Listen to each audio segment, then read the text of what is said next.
এই অফ সিজনে বাঁধাকপি খেতে ইচ্ছে হলে এমন করে গোবিন্দ বাঁধাকপি বানিয়ে ফেলুন।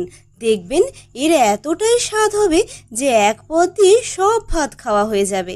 এর জন্য মা প্রথমে বাঁধাকপি ও আলু কেটে ধুয়ে কড়াইতে জল ও নুন দিয়ে বাঁধাকপিটা ভালো করে সিদ্ধ করে নেবে। এবার কড়াইতে তেল গরম করে গোটা জিরে ফোড়ন দিয়ে কাটা আলুগুলো ভেজে নেবে। আলুগুলো অল্প সিদ্ধ হয়ে এলে একটা বাটিতে আদা কাঁচা লঙ্কা বাটা, জিরের গুঁড়ো, হলুদ গুঁড়ো, পরিমাণ মতো নুন ও জল দিয়ে গুলে কড়াইতে দিয়ে সাথে কাটা টমেটো ও বাটি ধোয়া জল দিয়ে ঢেকে ভালো করে কষিয়ে নেবে। এটা কষতে কষতে গোবিন্দভোগ চালটা আদা কাঁচা লঙ্কা বাটা, পরিমাণ মতো নুন, শাহি গরম মশলার গুঁড়ো ও মাখন দিয়ে মেখে রেখে দেবে।